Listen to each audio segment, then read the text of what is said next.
Bienvenidos. A nombre del Espacio Cultural San Lázaro les damos la más cordial bienvenida.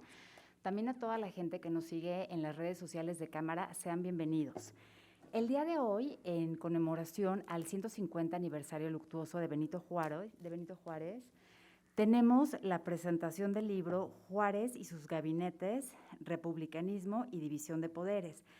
Nos acompañan en el podio el día de hoy el doctor Silvestre Villegas. Él viene del Instituto de Investigaciones Históricas de la Universidad Nacional Autónoma de México.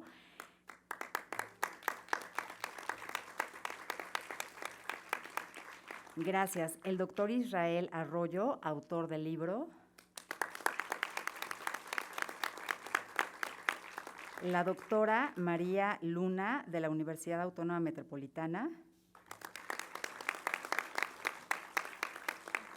El maestro Ismael Carballo, director general del Espacio Cultural San Lázaro. Se va a incorporar con nosotros más tarde el licenciado Luis Genaro Vázquez, director de Asuntos Jurídicos. En un momento se integra con nosotros. Y para moderar esta presentación del libro, los dejamos con el licenciado Ángel Limón. Él es asesor de Asuntos Jurídicos. Muy buen día a todos y bienvenidos. Bienvenidos todos. Gracias.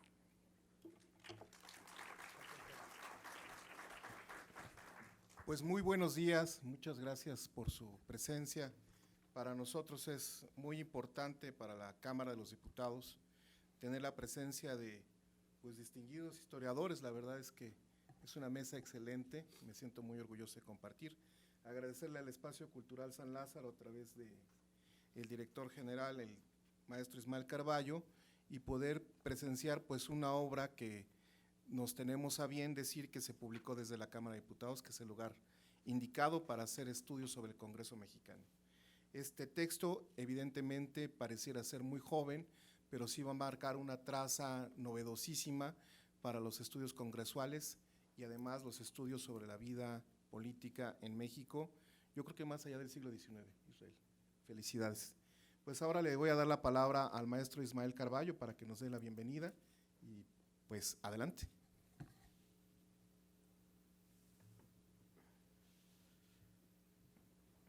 Buenos días a todos, damas y caballeros, profesor Villegas, profesor Arroyo, profesora Luna, querido Ángel y nuestro querido compañero Luis Genaro, que en unos momentos se integra. Sean todos bienvenidos a esta actividad que forma parte del programa de conmemoración de los 150 años de fallecimiento de Benito Juárez.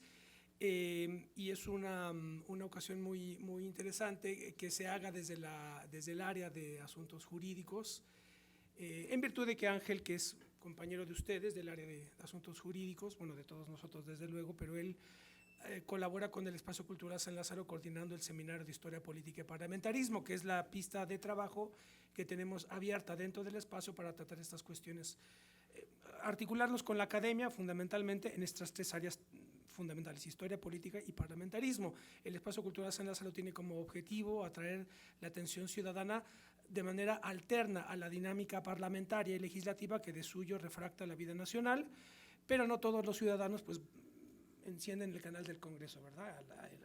Antes de comer, eso lo sabemos todos.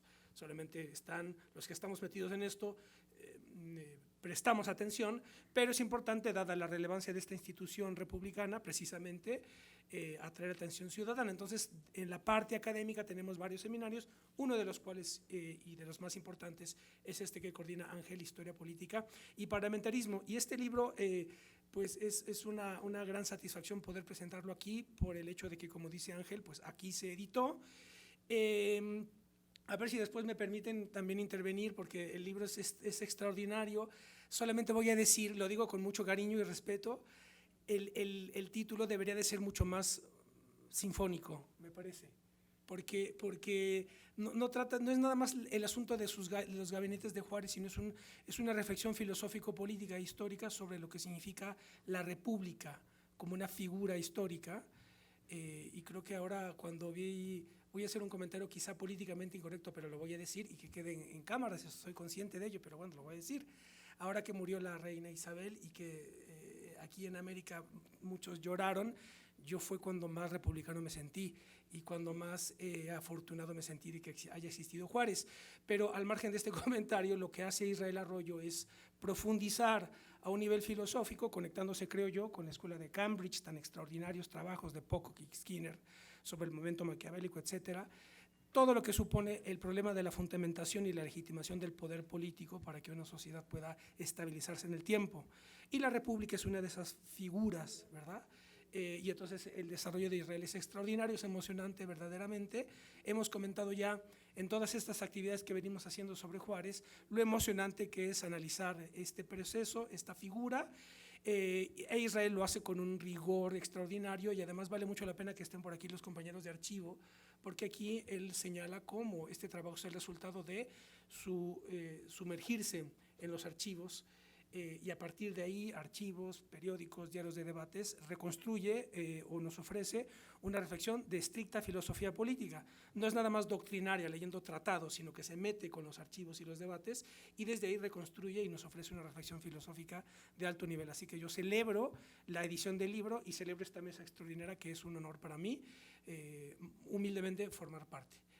Que sea buena sesión. Bienvenidos. Muchas gracias, maestro. Sí, te vamos a dar la palabra ahorita. Bueno, también queremos agradecer la presencia, claro, de nuestra directora del Archivo Histórico de la Cámara de Diputados, la licenciada Perla Gómez, gracias.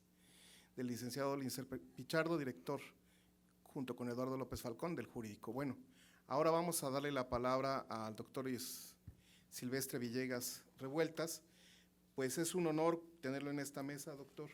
Él es, entre otras de sus contribuciones, ahora es el titular de la revista Historia Moderna en nuestra universidad, en la Nacional Autónoma de México.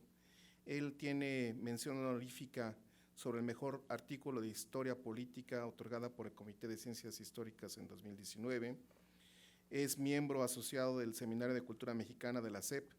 Es miembro de la Asociación de Historia de Texas. También es profesor del Seminario Temático en el siglo XIX en el posgrado de la UNAM. Tiene varias publicaciones, solamente enunciaré algunas.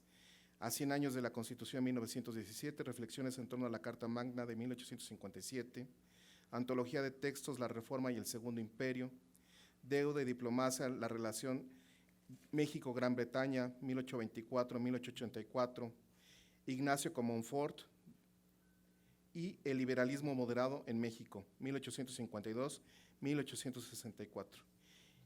Inevitablemente, bueno, también tiene un montón de capítulos en varias obras. No quisiera señalarlos, preferimos oírlo un poco, pero no quiero dejar de largo que él es uno de los especialistas más importantes en el país sobre el estudio de las doctrinas políticas en el México decimonónico, relaciones internacionales, deuda y comercio en México entre 1840 y 1890, y la situación de los mexicanos americanos en Texas, que creo que es un tema que falta mucho abordar, ¿no? El asunto tejano, ¿no? Pues le damos la palabra al doctor Silvestre Villegas Revueltas. Les pido un aplauso, por favor.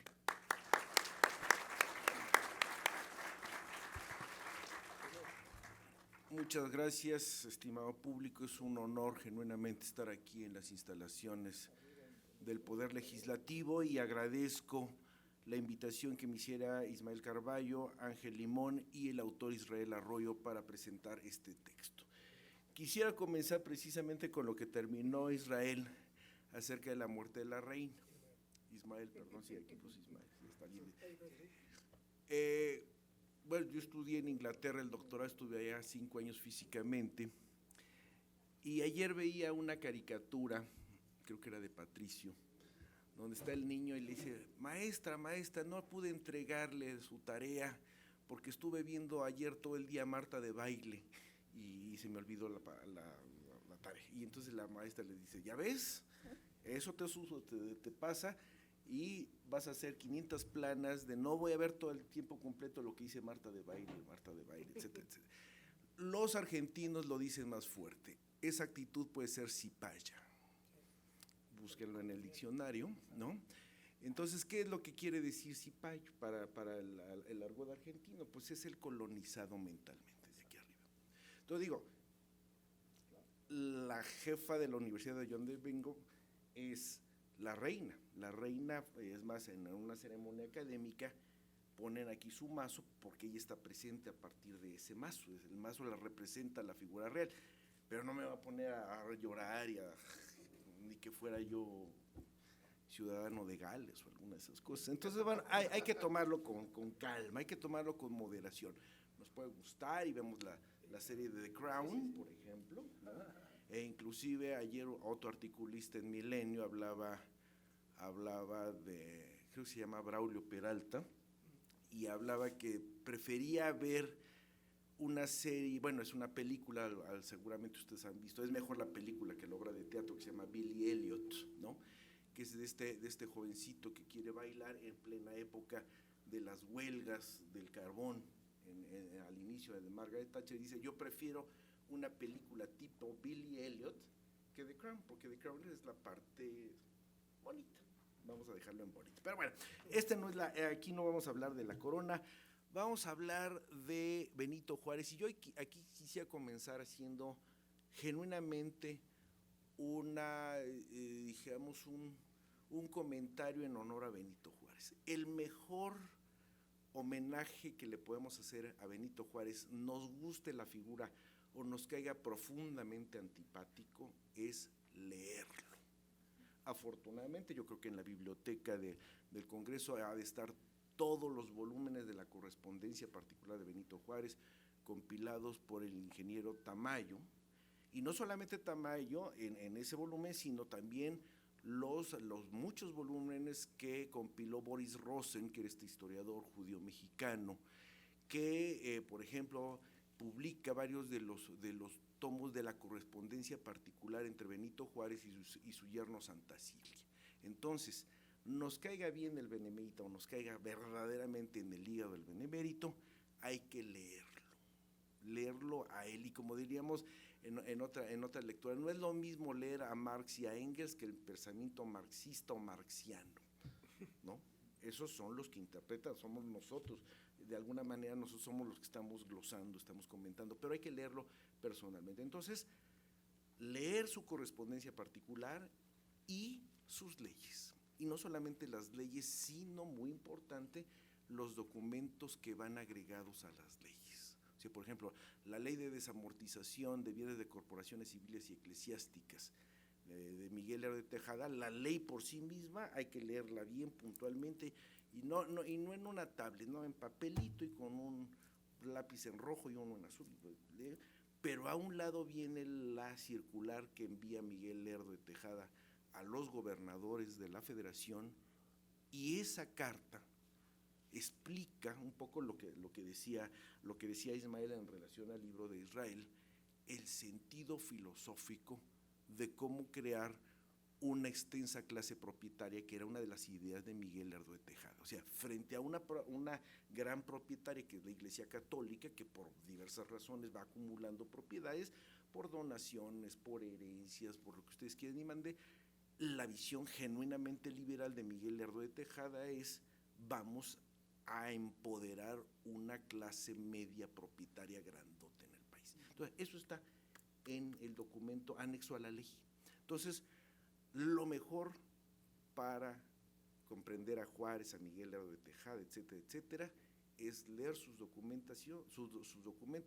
En segundo momento, leer los libros serios como los que hace María, los que hace Israel, los que puede hacer cualquier otro académico, y lo menos, por favor, lo menos, si se los pido encarecidamente, los libros de Juárez, de Maximiliano, como yo digo, de publicación Sambors. Eso no es historia, eso es difusión de la historia con todos los peligros que ello implica. Muchos autores no los voy a mencionar, pero ellos son muy peligrosos. En fin, bueno, pero tampoco es en fin. El libro de Israel Arroyo, ¿por qué es importante el libro de Israel Arroyo? Bueno, primero, porque es un libro de largo aliento. Nosotros, y ahorita lo platicábamos antes de entrar aquí a la charla, me dicen cuando me faltan unos minutos, soy muy rollero. Decíamos que actualmente las instancias evaluadoras universitarias o del gobierno federal como el CONACYT evalúan cosas muy rápidas. Entonces, lo normal ahorita, donde yo estoy metido, donde seguramente Israel está metido, donde varios son libros colectivos, ¿no? Entonces, yo puedo ser coordinador de ese libro colectivo o participante de ese libro colectivo, y hay libros colectivos para lo que ustedes quieran y manden. Pero el libro de Israel es una larga reflexión, lo hemos platicado en diversos cafés, nos hemos ido a un par de cantinas, en fin, y es la preocupación que tenemos los especialistas en el siglo XIX de la muy compleja relación entre el poder ejecutivo en general, no solamente el presidente como jefe del poder ejecutivo, sino el poder ejecutivo, sus secretarios de Estado, sus ministros, como se les decía en el siglo XIX, y la Cámara de Diputados, el poder legislativo, acuérdense, dependiendo de la Constitución, podía ser en dos cuerpos, diputados y senadores, de acuerdo a la Constitución de 24, o con la de 57, que es una sola Cámara. Entonces, Israel a lo largo de muchos años ha hecho diversos trabajos que precisamente tratan no solamente de explicar cómo funciona el poder legislativo en el siglo XIX, sino algo que también que es el paso anterior, ustedes lo saben muy bien, del poder legislativo, que son las elecciones, ¿no? Ya los diputados que andan por ahí son, no se les olvide, que son a quienes les delegamos la soberanía. Nosotros los que estamos aquí, a lo mejor hay un diputado por aquí, pero nosotros somos los que tenemos la soberanía, y cuando depositamos nuestro papelito, estamos delegando un cachitito, es como una acción de una compañía, estamos delegando nuestra soberanía en un determinado representante, ya sea diputado, senador, sea de un partido o de otro. Y entonces va de uno con el otro, o sea, no hay explicación de cómo funciona el poder legislativo si no se comprende tan bien, y eso forma parte muy importante, no solamente del libro, sino del trabajo académico de Israel, explicar los procesos electorales en el siglo XIX. Ustedes lo saben, los que trabajan aquí en la Cámara. Bueno, es un tema genuinamente que recorre los dos siglos de vida independiente y forma parte también de un proceso de la cultura occidental. O sea, ¿quiénes votan en el siglo XVI o XVII? Pues solamente vota la alta aristocracia, ¿no? Y luego de la alta aristocracia vienen los segundones, porque acuérdense ustedes que, como un profesor me decía, Silvestre, no se te olvida, hay clases sociales. Entonces no es lo mismo un archiduque, un duque, que un varón o caballero. Varón y caballero están aquí abajito y los archiduques están aquí arribita, ¿no? Entonces, primero está esa composición de la aristocracia, luego van a entrar lo que nosotros llamaríamos los grandes comerciantes y banqueros, empiezan a votar, luego van a seguir las profesiones liberales, y entraríamos un poco de la clase media, entonces los médicos, los abogados, etcétera, etcétera. Luego en el siglo XIX van a entrar obreros y campesinos, y esa ampliación de la franquicia electoral termina con el voto femenino. Entonces piensen ustedes, y eso lo estamos diciendo fácilmente, pero son por lo menos 1700, 1800, 1900, hasta la mitad del siglo, dependiendo del país. Hay unos que votan, las mujeres se les otorga el voto antes o se les vota después. Entonces, eso es muy importante. Yo quisiera leer parte del índice. El índice es muy interesante. El capítulo 1 dice: Ejecutivos republicanos y gabinetes parlamentarios. 1857, la ruptura republicana. Y luego una muy interesante propuesta que hace Israel en los gabinetes revolucionarios, que sería el inciso 2, los gabinetes de la resistencia durante 2 episodios histórico-militares, que es la Reforma y la Intervención, y los gabinetes de las 2 restauraciones, que es 1861, que es cuando los liberales ganan la Guerra de Reforma, y la de 67, que es posterior a la derrota del Segundo Imperio Mexicano. Entonces, no es lo mismo, pensemos, no es lo mismo un gabinete que puede estar en el puerto de Veracruz sintiendo el asedio de las tropas de Miramón, o no es lo mismo ese gabinete que está en el Bolsón de Mapimí, del Bolsón de Mapimí se va a Chihuahua y luego hasta Ciudad Juárez en las medio de las soledades del desierto, y sabiendo que atrás vienen las tropas francesas y que si me agarran genuinamente me van a fusilar, ¿no? A ese mismo gabinete o a ese mismo cuerpo legislativo que están en la Ciudad de México. Pensamos, Zaragoza vence a los franceses en 62 y los franceses no vuelven a alcanzar el altiplano hasta un año después con el segundo sitio sobre Puebla y la rendición de González Ortega. Bueno, pues en ese año de 62 a 63, el presidente, su gabinete y el Poder Legislativo trabajan en la Ciudad de México. No es lo mismo eso que estar a Sato de Mata en medio del desierto. Y entonces, eso que él nos plantea como gabinetes revolucionarios, gabinete de la resistencia y las dos restauraciones, hablan precisamente de esas presiones, de ese comportamiento y de esos productos legislativos de ejecutivo y legislativo en circunstancias totalmente distintas, ¿no? Bueno, no me voy a meter a cosas contemporáneas, en fin. Pero es muy interesante esta división, porque genuinamente yo le encuentro en este libro uno de los mayores aportes. Te lo digo, Israel, este primer capítulo me parece y hablar de la ruptura republicana de 1857. ¿Por qué es importante esa ruptura republicana? No se les olvide que en diciembre de 57, Ignacio Comonfort, junto con Félix Zuluaga, Manuel Paino, el literato Manuel Paino, el radicalísimo Juan José Vaz, hay un complot, se desconoce la Constitución de 1857, 17 días después de que Comonfort había jurado como presidente constitucional. Ahora nosotros pues ya juró como presidente constitucional, entonces López Obrador o Peña Nieto, nos vamos para atrás, Calderón, bla, bla, bla.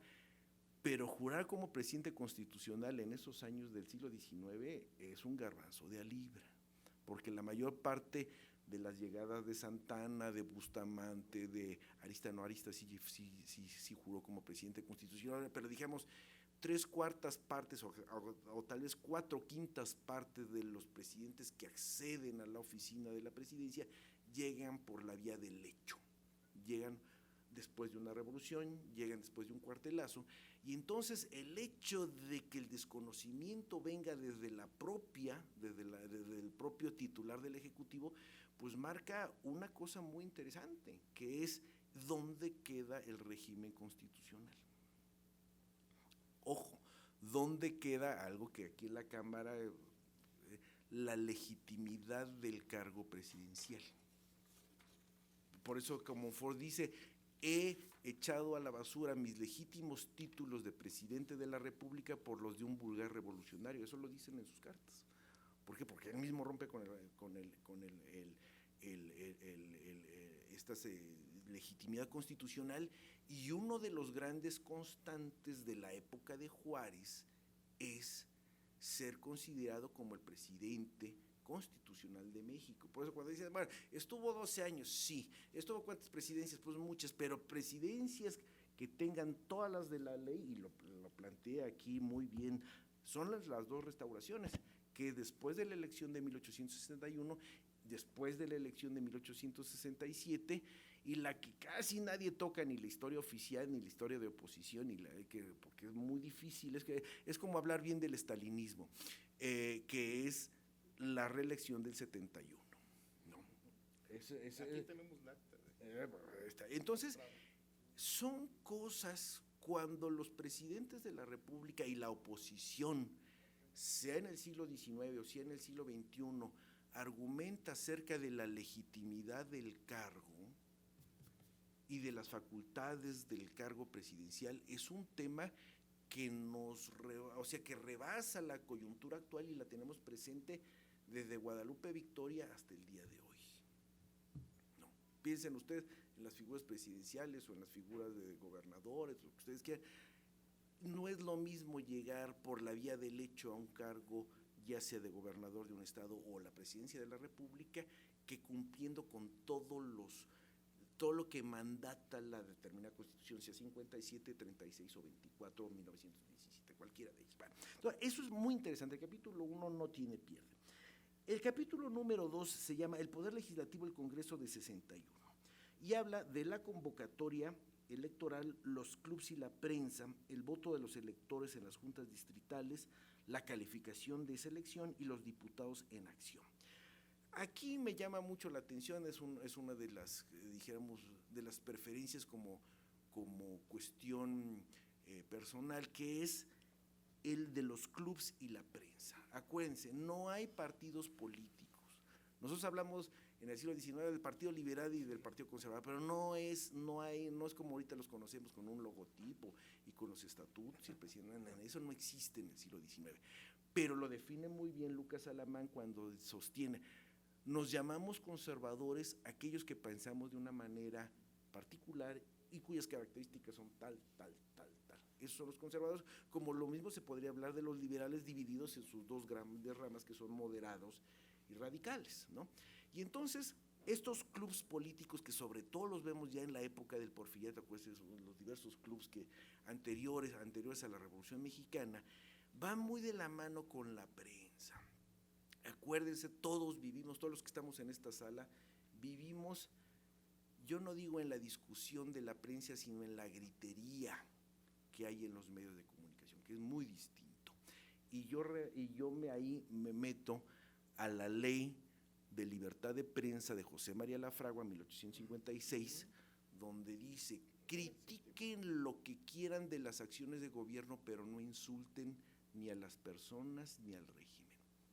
Diga, estás mal por esto y argumenta, por estas o tales razones, o estás bien o estás mal, pero no insultes.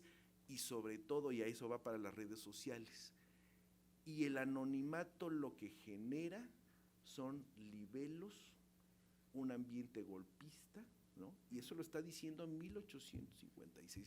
Y entonces por eso es que José María Lafragua obliga a los impresores de los periódicos, a los articulistas a que firmen, ¿no? Que firmen, entonces sí, bueno, el siglo XIX, ¿quién es el redactor principal o el editor principal? Francisco Zarco. ¿Quién está haciendo el editorial en contra de Miguel Lerdo de Tejada? Bueno, pues vamos a suponer que haya sido Ponciano Arriaga, entonces firma Ponciano Arriaga. Dice, porque el anonimato es lo contrario a la democracia y a lo que implica un régimen de transparencia que es el sistema republicano. Lo dice muy bonita, léanlo, igual que Juárez. Lean la ley la ley de libertad de prensa creo que es de enero de 1856. Que regula el artículo 7. Exactamente. Y lo que explica José María Lafragua de por qué es necesario profesionalizar a la prensa de aquella época. 1856, y yo lo aplicaría en el 2022. Porque es terrible. Perdónenme que se los diga. Yo soy como un día un eminente político que le quería preguntar, porque fue alto funcionario, dice, ¿usted qué es, del PRI, del PAN o del PRD? Dice, yo soy de la UNAM. Entonces yo también yo soy de la UNAM. Entonces no me pronuncio por nadie, pero es terrible lo que sucede el día de hoy. Es lo más en contra de un espíritu democrático y republicano, la manera como se está no argumentando, sino pegando.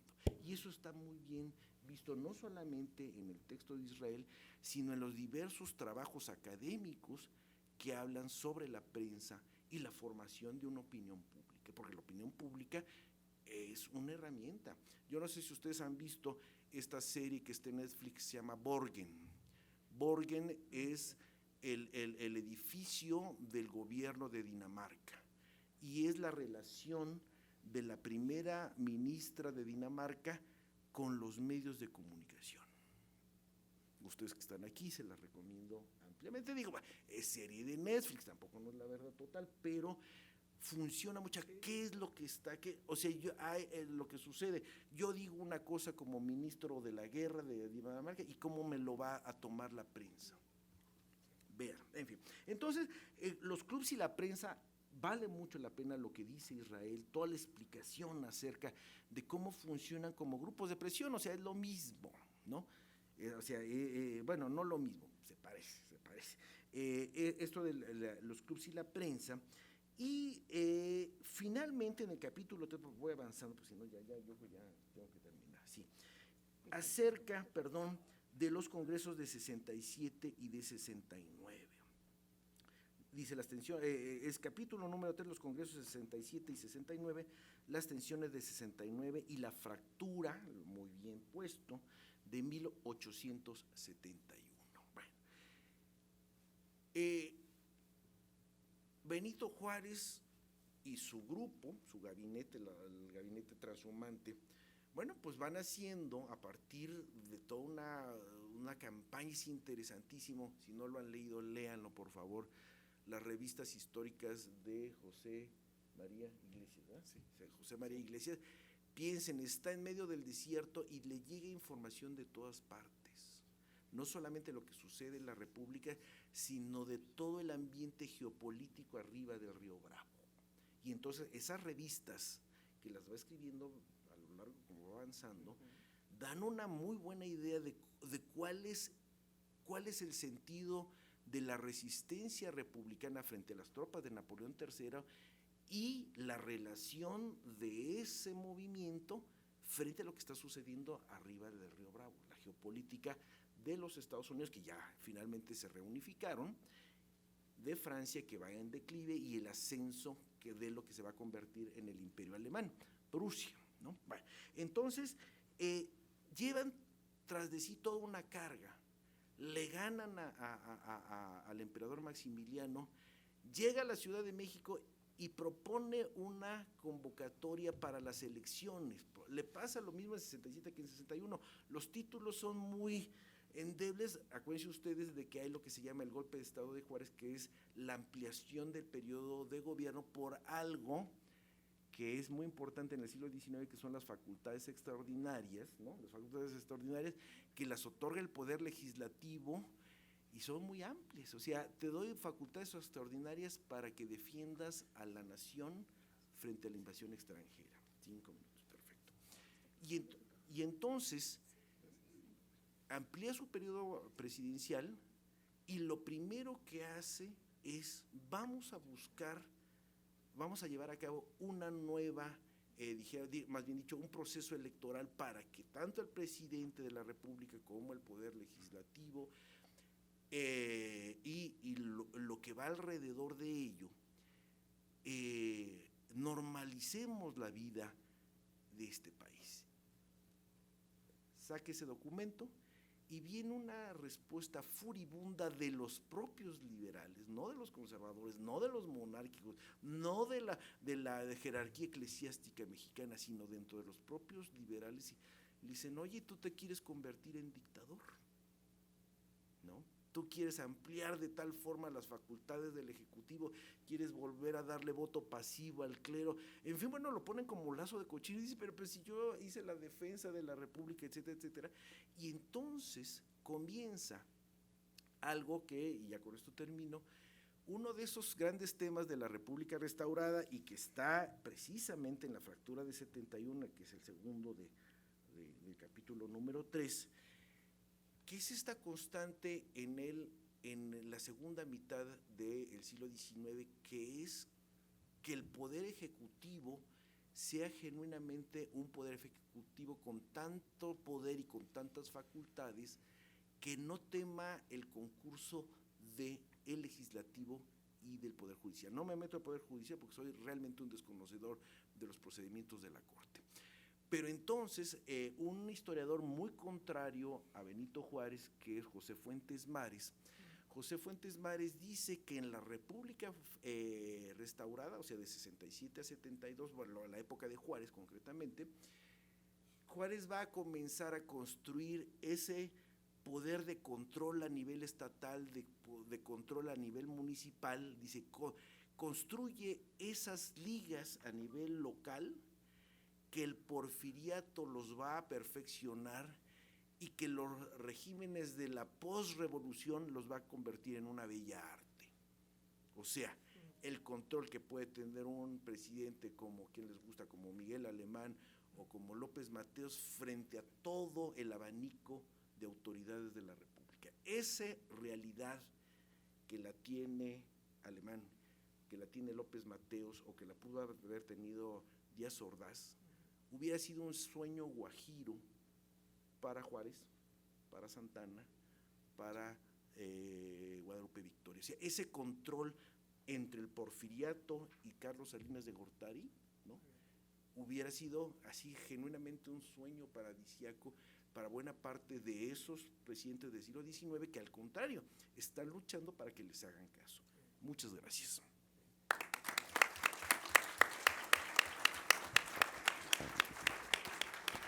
Muchas gracias, doctor Silvestre Villegas. Queremos también agradecer la presencia de la directora de las Bibliotecas del Congreso de la Unión, la licenciada María Vázquez, la doctora María Vázquez. Gracias, directora. Y bueno, ella es nuestro resguardo junto con el archivo de un montón de documentos justo de la época de Juárez. Bueno, pues agradecemos también la presencia del abogado Luis Genaro Vázquez Rodríguez, que ahora nos dirigirá unas palabras, solamente doy una semblanza curricular muy breve de él. Luis Genaro Vázquez Rodríguez es abogado por la Escuela Libre de Derecho en la Ciudad de México, obtuvo mención honorífica sobre su examen respecto a la Procuración de Justicia y Transición Democrática de México, obtuvo la especialidad en el posgrado en el Sistema de Justicia Penal Acusatorio en la Escuela Libre de Derecho. También es maestro en juicios orales por la Escuela de Derecho de California en San Diego, en California, y no omito señalar que ha sido un servidor público local y federal, en el cual se ha desempeñado como fiscal, visitador general, subprocurador de averiguaciones previas, y un sinfín de cargos que ha ocupado en la impartición de justicia. También tiene una experiencia larga respecto a los procesos legislativos y parlamentarios, y actualmente se desempeña como director general de Asuntos Jurídicos de aquí, de la Cámara de Diputados. Gracias, Luis Genaro Vázquez.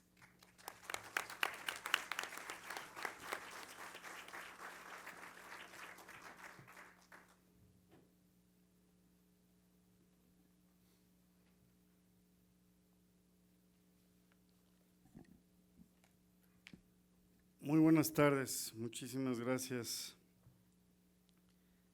a Ismael, a todo su equipo por fomentar estas actividades culturales en el Palacio Legislativo de San Lázaro. Muchas felicidades a Israel Arroyo por la presentación de esta obra, a quien ya tuvimos previamente el gusto de acompañarlo en la primera presentación que se hizo precisamente en el estado de Oaxaca. Y comentarles a ustedes que la obra de Israel es una obra de consulta para quien esté interesado en profundizar en la historia de México, pero sobre todo en la historia del poder legislativo, en la historia del poder judicial. Advertir que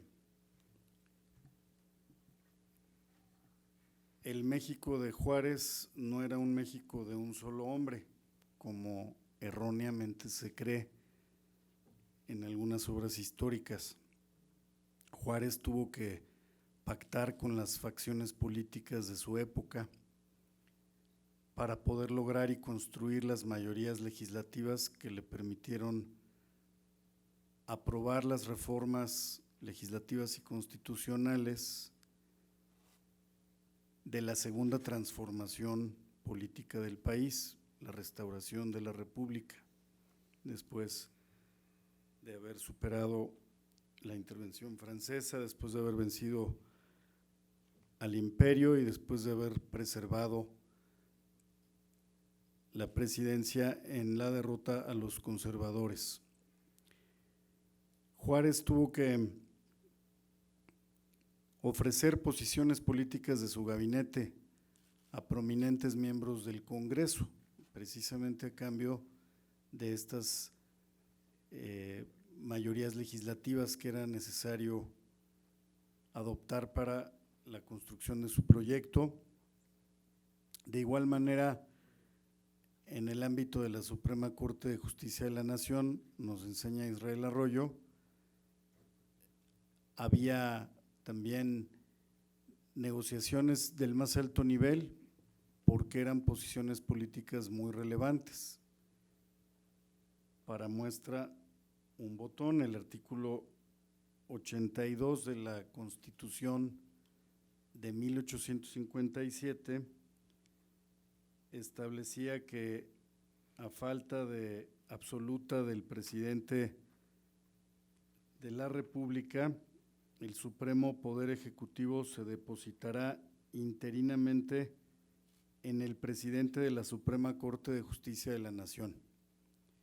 Así es como llegó Juárez al poder, siendo designado primero presidente de la Suprema Corte de Justicia de la Nación, y el mismo camino siguió Sebastián Lerdo de Tejada, que fue quien le sucedió a su muerte. Era el presidente de la Suprema Corte de Justicia de la Nación, de modo que llegar a ser ministro de la Corte, en aquel entonces eran 15 ministros, pues era un vehículo de acceso al poder. Por eso el constituyente de 1857, como lo dice Israel Arroyo con mucho atino, llevaron al extremo republicano la forma de constituir el poder judicial mediante el sufragio directo, es decir, eran electos democráticamente los ministros, no eran propuestos por el Ejecutivo ni ratificados por el Senado como ahora, porque bueno, en aquel entonces no existía el Senado, era el Congreso de la Unión unicameral. Y entonces la situación política del país en ese momento, convulsa por la guerra civil, convulsa por la intervención extranjera, convulsa por el gobierno itinerante de Juárez, que tuvo que estar recorriendo todo el norte del país para poder sobrevivir y para poder preservar la República, pues no había un ámbito propicio para celebrar comicios y no era posible muchas veces llevar a cabo exitosamente las elecciones, entonces se tenía que seguir una forma de elección secundaria que está prevista en la propia Constitución del 57, que era la elección por diputaciones. La diputación, pues, es el grupo de diputados electos en distritos electorales pertenecientes a un mismo estado de la República. Como no existía el Senado, que es la Cámara que representa el Pacto Federal, la manera de representar a la Federación en un Congreso de la Unión Unicameral eran las diputaciones de cada estado, desde diputaciones de 1 o 2 diputados como Tlaxcala, como Colima, hasta diputaciones ya más grandes como la veracruzana, la de el Estado de México en aquel entonces, Valle de México, la de Sonora, la de Jalisco, que eran los estados más poblados en aquel entonces, Puebla. De modo que estas diputaciones eran las que elegían a los ministros en el seno del Congreso de la Unión, y muchas veces eran miembros del Congreso de la Unión quienes eran designados ministros, pero esto era por las negociaciones políticas de alto nivel del presidente Juárez, que tenía que conceder posiciones con los clubes o con las facciones, precisamente en esta arquitectura de construcción de mayorías legislativas. Es muy interesante lo que nos comenta Israel en esta época, en donde vemos que había un auténtico equilibrio de poderes. No era Juárez un dictador ni una persona que por sí mismo decretara los destinos de la nación, sí tenía que pactar con el Congreso, tenía que enfrentarse al poder judicial. Muchas veces el Poder Judicial representó un dique, un freno al Poder Ejecutivo en aquella época, y sobre todo porque era un coto de poder, como yo les digo, muy relevante por el solo hecho de que el artículo 82 le daba esa importancia al cargo de presidente de la Suprema Corte de Justicia de la Nación. Era el sucesor del presidente ante su falta absoluta. O sea, de facto, el presidente de la Corte en aquella época pues era el vicepresidente de la República y era quien asumía el control de la República ante la falta del presidente. De modo que leer este libro con detenimiento, es un libro de consulta, es un libro que ofrece muchos datos, tiene una metodología historiográfica muy innovadora, nos da cuenta precisamente de cómo era el comportamiento en esta época de la reforma, de la restauración de la República, el comportamiento del poder legislativo, cómo se construían las mayorías, cómo se pactaba con el poder ejecutivo para la aprobación de las leyes, de las reformas a la Constitución, cómo era la interacción con el poder judicial, cómo era ese equilibrio de poderes derivado precisamente del reparto de posiciones políticas entre los tres poderes de la Unión. Es una obra que yo les recomiendo la lectura, la consulta, porque así podemos comprender mejor cómo funciona nuestro Congreso General de los Estados Unidos Mexicanos hoy en día y cómo todavía se ven muchas de estas prácticas que a veces no están ni en la Constitución, ni en la ley orgánica, ni en el reglamento de la Cámara, sino en los usos y costumbres parlamentarios de México y en la tradición política de nuestro país. Enhorabuena, Israel, te deseo que haya pues más publicaciones, más reimpresiones de tu obra y gracias por compartirnos esta magnífica investigación historiográfica que has hecho. Muy buenas tardes.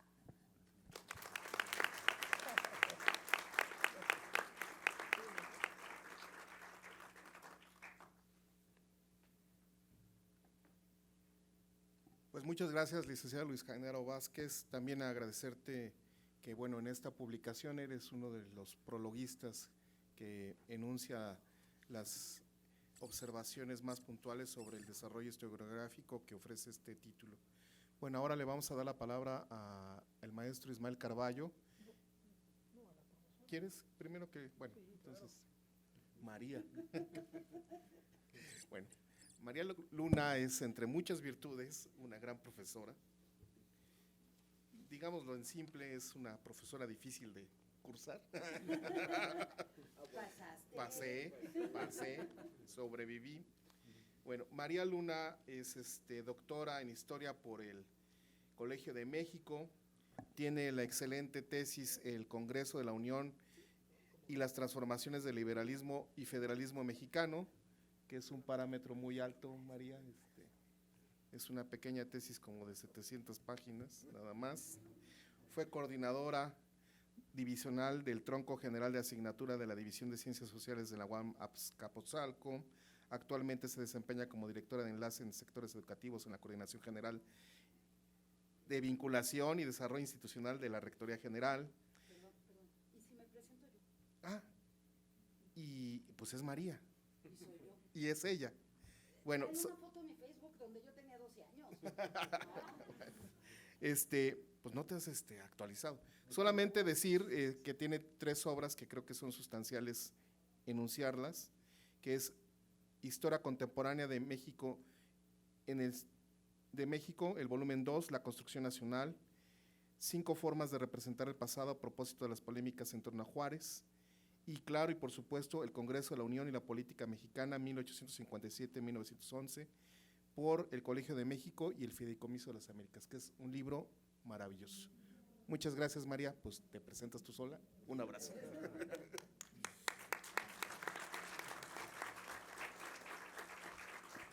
Perdón la interrupción, pero cuando estoy viendo una cosa que hice hace 7 años, dije no, porque además me van a decir que usurpo funciones, y no la estoy usurpando, simplemente bajar una página vieja, no, nada más.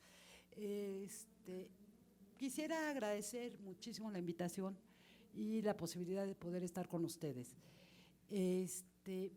Quisiera retomar el punto donde nos dejó el licenciado Luis Genaro Vázquez, pero me gustaría dar un rodeo raro.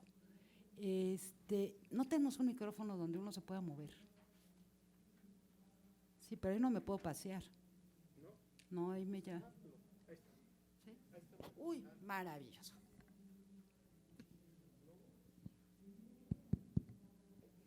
Mil gracias, porque esto del estrado y uno arriba y se empieza a sentir muy mal. Entonces empiezo a pasearme.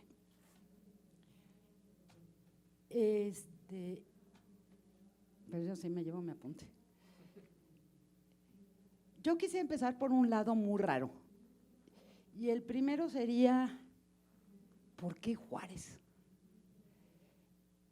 Porque Juárez ha sido desde el siglo XIX el benemérito de las Américas, pero llega de alguna manera como una figura tan increíblemente manoseada que o es una estatua de bronce inalcanzable, imposible pensarlo como un ser humano, o si nos vamos por la manera de las representaciones porfirianas más duras de sus retractores, ¿no?, de Bulnes, entonces era el ídolo mexica, ¿no?, impasible, ¿no? Hay varias novelas que se llaman Juárez el Impasible, pero no tenemos al hombre, ¿no? Finalmente al hombre que perdió varios hijos huyendo durante la Guerra Civil, que pasó hambre, ¿no? Creo que recuperar al hombre nos lleva a un tipo de historia que tampoco es de la que voy a hablar hoy, pero sí quisiera referirme a ella, porque es muy difícil hablar del juarismo, de la República restaurada, del imperio, cuando ha sido bandera de tantos gobiernos contradictorios. Entonces, de alguna manera, nos hemos quedado sin Juárez, a pesar de que ahora se trata de retomar o no, pero tenemos una visión construida posterior y que ya no reconocemos un ser humano ahí. ¿De dónde viene esta tendencia y para qué? Es muy vieja y me voy a los fines de la historia, lo digo rapidísimo. Los primeros que empezaron a hacerlo fue la historiografía romana, siglo I de nuestra era, o sea, hace 20 siglos, y eso de 20 siglos había una función muy clara, había que construir ciudadanos romanos, y esos ciudadanos tenían que ser virtuosos, no la virtud cristiana, son romanos, ellos no se tentaban el corazón, ¿no? ¿Y la virtud cuál era? La virtud era el sacrificio de la vida por la patria. ¿Y cuál es la patria? El lugar donde nací y el lugar donde están enterrados mis antepasados. No la nación, la patria. Esto se va a mantener vivo por muchos siglos y con algunos cambios, cuando de alguna manera se estabiliza en México. El que lo va a ser Porfirio Parra en pleno porfiriato y en un pequeño texto en la prensa, ya que estábamos tocando prensa, lo que hace Porfirio Parra dice, tenemos que hacer que los niños se identifiquen con los héroes. Para identificarnos con los héroes, estoy en pleno porfiriato, hace mucho tiempo, ¿no? Más de 100 años. Para que los niños entonces se identifiquen con los héroes y emulen y quieran ser como los héroes. Y entonces empiezan a construir una serie de héroes rarísimos. Pongo el ejemplo más escandaloso, Juan Escutia, ni siquiera se sabe si existió o no. No, hay un artículo excelente, ¿quién aventó a Juan Escutia? No hay ningún registro en el colegio militar que Juan Escutia haya existido. Pero necesitamos crear una conciencia nacional con ciertos fines en los niños. Y había otra historia, que era la historia para las élites pensantes, que esa sí era la historia en que se iban a discutir otras cosas. Desgraciadamente se fue deformando y con lo que cada vez nos quedamos y lo que se entiende por divulgación es esta cosa de inventar héroes, de convertir estos seres superpoderosos que dejan de ser humanos y en los cuales ya no nos podemos ver. Y me regreso, ¿para qué rayos entonces la historia? Si la historia no es para comprender a los seres humanos, entonces ¿para qué hacemos historia? Si hacemos estos héroes tan gigantes que no podemos alcanzarnos, no nos podemos ver ahí, entonces la historia perdió su sentido. Me regresó al historicismo. Me voy al siguiente paso. ¿Qué es lo que nos entrega y para qué la historia institucional? Si se me permite, ¿podrían levantar la mano cuántos abogados tenemos aquí? Ok, entonces permítanme preguntarles por qué no están escribiendo historia. La mejor historia que se ha hecho en este país, perdón, era de los abogados, era Justo Sierra. Y trato de explicar la historia institucional, trato de explicar muy rápidamente, porque eso va a tener que ver con Israel Arroyo, y qué hace la historia institucional. ¿No? Lo que está presentándonos Israel Arroyo es, de alguna manera, no de alguna manera, es un producto acabado de lo que podríamos llamar la nueva historia institucional. ¿Y qué es lo que pretende hacer esta historia? Obviamente, no andar construyendo demonios ni ángeles, sino tratar de comprender las prácticas profundas de este país. Y cuando hablamos de prácticas profundas, y en un sentido histórico, ya nos lo señalaba el licenciado Luis Genaro, lo que estamos buscando es cuál es nuestra cultura política. ¿Qué es esta cuestión profunda que nos sigue moldeando? Iniciamos que no somos monarquistas, que nos cuesta mucho trabajo imaginarnos a nosotros llorando porque se murió, ¿quién quiere? Iturbide, ¿no? Nos cuesta trabajo. Y sin embargo, hay otra cultura política que sigue siendo muy vieja y que seguimos repitiendo. Esta es una de las tantas entradas de la historia institucional. ¿Qué es lo que va a amalgar la historia institucional? Va a ser buscar, cual su nombre lo dice, ciertas instituciones, pero ¿qué es lo que nos va a ofrecer el Congreso? El Congreso nos permite muchas dimensiones de análisis. Uno social, que también explora aquí Israel, que es a través de las elecciones. El ciudadano de base que está expresando con su voto. Más allá de que las elecciones como quieran, es las urnas embarazadas y el ratón loco, no, eso no se preocupen, tampoco es nuevo bajo el sol, eso ya tenemos un registro que se estaba haciendo desde la época de Iturbide, ¿no? ¿Qué es el otro elemento que va a ser fundamental?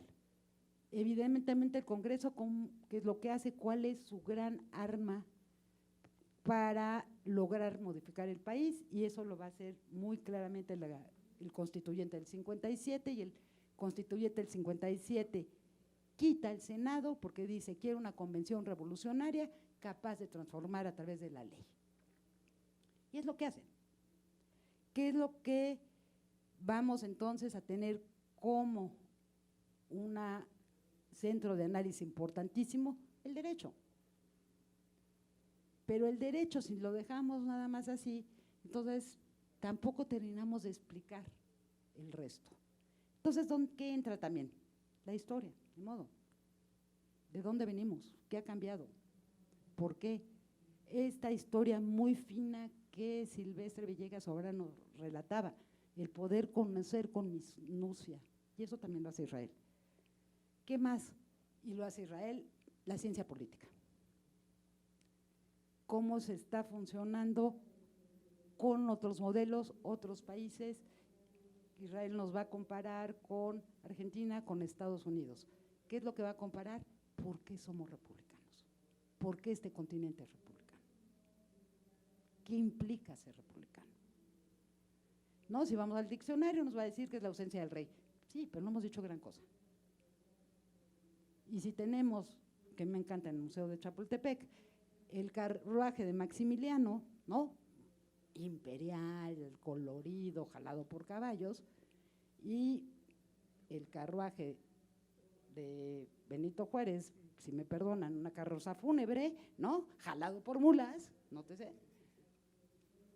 Tenemos la imagen republicana contra la imagen imperial, en 2 carruajes. Pero no hemos terminado de entender por qué somos republicanos. Israel entonces va a tratar de darnos distintas pistas, es una pregunta que viene haciéndose desde hace mucho tiempo, y ya él nos dirá, y ya nos seguiremos discutiendo, ¿no? Pero también hay otro elemento. El Congreso, y ustedes lo viven diariamente, eso yo no lo tengo que explicar, es un punto de confluencia entre la doctrina, los modelos, las ideas que vienen de afuera, pero también la praxis política. Y esa praxis política tampoco viene de la nada. Seguimos repitiendo patrones muy, muy viejos. Entonces, Israel nos estudia y nos permite ver muchos de estos patrones, cómo funcionaban, que eran viejos patrones parlamentarios, que en realidad no solo son parlamentarios, son virreinales. Y si uno lee con malicia, Israel nos está pintando muchas cosas de nuestro presente. Entonces, en este ir y venir de esta doctrina, ámbito legal, con praxis, podemos ir descubriendo la cultura política, que no ha cambiado mucho. En ese sentido, Israel se está acercando a otro ámbito, lo que podríamos llamar la historia de las mentalidades. Nos está planteando este otro ser profundo mexicano que sigue presente. Leyendo con malicia, es buen historiador, nunca mete un anacronismo, no se sale de tono, pero pues uno lo pone así contra la luz y dice, ya entendí, ¿no? Ahora, si no tenemos este diálogo de comparación implícita con el presente, entonces tampoco es historia. Tendríamos un monumento muerto, ¿no? Si no estamos preguntándonos desde nuestro presente y desde estos muchos problemas que presenta nuestro presente, tendríamos una especie de colección de anticuario, de curiosidades, anecdotarios, ¿no? Pero que tampoco nos diría gran cosa. Y creo que ese es otro de los grandes valores del libro que presenta hoy Israel. Por último, ¿por qué los gabinetes? Creo que, y con eso, ¿cuánto tiempo me queda, Ángel? Otros 10 minutos. Uy, todavía puedo echar rollo. Entonces, podemos, creo que, tratar de establecer varios elementos. ¿Qué es lo que realmente Israel va a trabajar? Por un lado lo dice el título. Y era un poco lo que adelantaba, Israel está preguntando, ¿qué implica ser republicano? Israel en su libro anterior, que se burlan de la cantidad que escribimos todos, pero pues tampoco te quedaste atrás, ¿no? La arquitectura del Estado mexicano es como la vieja sección amarilla. Muy bueno. Nada más le llevó 20 años a escribirlo. Creo que como 10, ya bajando el tiempo.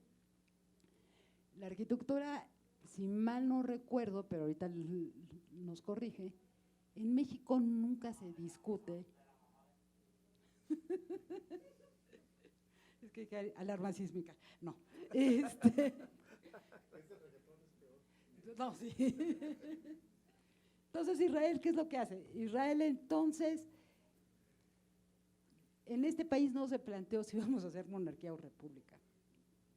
¿Por qué? La república, en latín, como ustedes saben, es la res pública, es la cosa pública. No había que planteárselo. ¿Cuándo es cuando se va a formar el ser republicano mexicano? Precisamente en la confrontación con la monarquía, con el imperio. Ahora, hay distintas posibilidades entonces de qué es este ser republicano. lo que Israel nos va a proponer, entre otras cosas, es que este ser republicano se consolida en dos elementos: la soberanía de la nación, el voto, y el voto que pasa también a la Suprema Corte de Justicia, ¿no? Los magistrados electos, el Ejecutivo es electo y al mismo tiempo el Congreso también es electo. Y eso estaríamos empezando a hablar una esfera, la republicana. Pero este país en la Constitución del 57 está reconfigurando otros elementos. Es cuando se crea el presidencialismo. Y es también el periodo en que se crea el federalismo, ¿no? Antes veníamos de un horizonte confederal, más allá de que se llamara República Federal. ¿Qué pasa?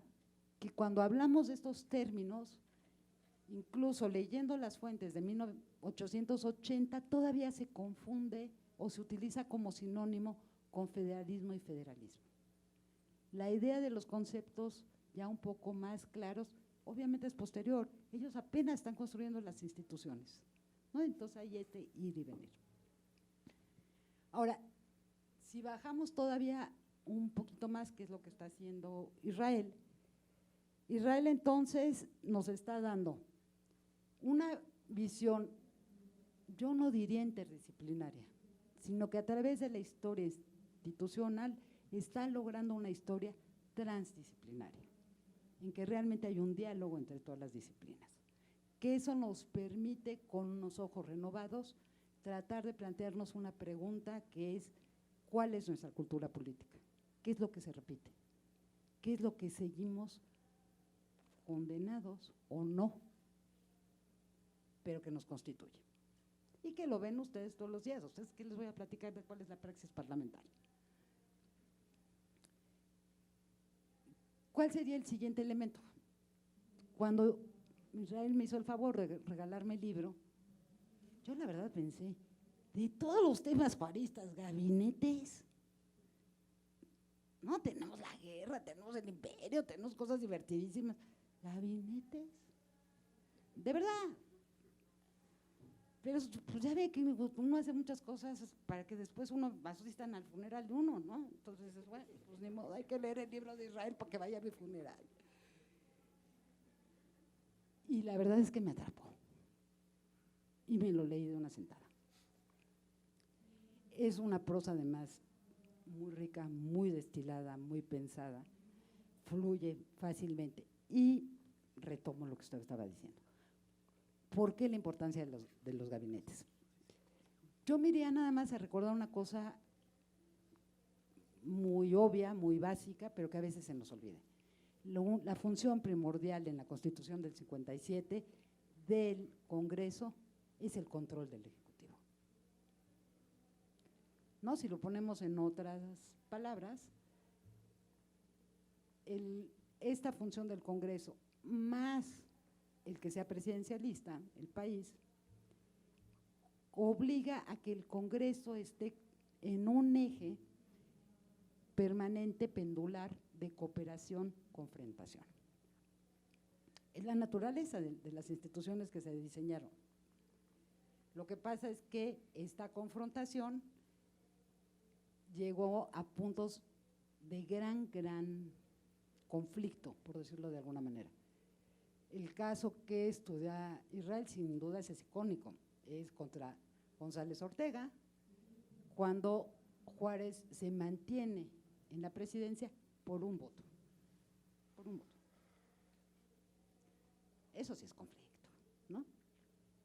El siguiente va a ser la República Restaurada, y en la República Restaurada tenemos otro momento de gran conflicto, conocido el periodo de la Liga, la alianza de Lerdo con los porfiristas, que no dejan que pase una sola ley, una sola moción a los juaristas. Entonces, ¿por qué sí el estudio de los gabinetes? Por el gran aportación de Israel es cómo a través de la praxis, sin dejarnos de pintar toda esta andamiaje institucional, cómo lo va a solucionar Juárez y Lerdo de Tejada. Y lo van a hacer creando lo que él llama gabinetes parlamentarios, ¿Qué son los gabinetes parlamentarios? Elegir a un miembro del Congreso como parte del gabinete. ¿Qué es lo que está haciendo? Creando nuevas formas que evitaron la violencia y evitaron una nueva guerra civil. Creando canales de comunicación que no estaban puestos en la Constitución. Canales de conciliación. Y entonces empezamos a leer nuestra historia presente, creo que con otros ojos. Mil gracias.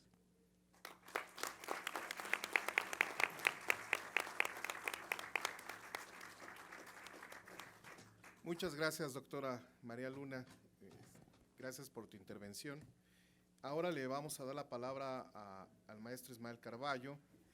Ismael, bueno, es director general del Espacio Cultural San Lázaro. Agradecemos mucho que nos abras el foro para poder intervenir en este instante. Solo quisiera señalar, como parte de sus desarrollos, pues ha acudido un montón de ocasiones al Ateneo de Madrid, ¿no? Creo que es sustancial, ¿no?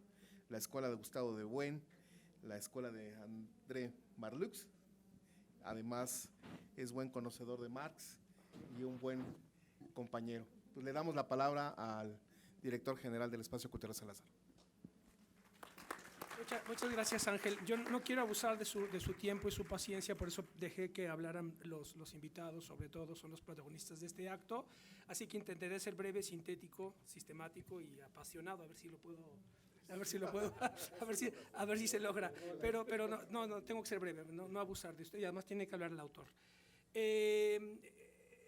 Al inicio hice un primer acorde, ahora viene el segundo, eslabonando un poco con lo que dice María Elena, en el sentido de que el trabajo de Israel está situado en la línea de la historia de las instituciones y la historia de las mentalidades. Y yo había dicho al principio que en realidad lo que está diciendo es una reflexión política, filosófica, un poco mezclando a Platón con Polibio, vamos a decirlo así. Platón, el texto de la República, el político y las leyes, y Polibio, ¿no? Historia de Roma, ¿verdad? Yo creo que ahí es donde está situado Israel, porque utiliza dos conceptos. A ver, voy a confesar que desde luego el libro no lo he leído todo, eso vamos a ser honestos, no hay tiempo para todo, no hay tiempo ni vida para todo, pero bueno, lo ojeé, etcétera, le metí mano lo más que pude, y en la introducción da claves fundamentales, porque utiliza dos conceptos que son muy importantes, que no están necesariamente en el título es más Juárez y sus gabinetes, republicanismo y división de poderes, pero después utiliza dos conceptos, que es el de forma de gobierno y lo político, no la política, lo político, en la introducción. Ahí toca un nervio fundamental, porque lo político es lo que nos conduce a reflexiones de tipo más bien abstracto, filosófico.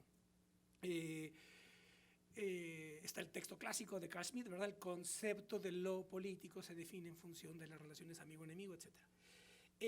Pero bien, ahí está la clave, y voy a conectar lo que además mi comentario lo quiero también utilizar para iluminar la idea de que este libro sirve para interpretar y entender el presente, recordando la tesis ya clásica de Benedetto Croce, según la cual toda historia es historia del presente. Eso no lo podemos olvidar, Y además, nunca mejor leer a Juárez y la Reforma para entender el presente. Nos guste o no estemos a favor, eso no importa. Ya lo dijo muy bien el profesor García Diego, ¿verdad? Nos guste o no, estemos a favor o en contra, eso no importa. Lo importante es que está moviendo cuestiones de tipo histórico el presidente. Eso lo puede hacer mal, bien, con profundidad o no, etc. Eso ya se puede discutir, pero no todos lo hacen, ese es el asunto.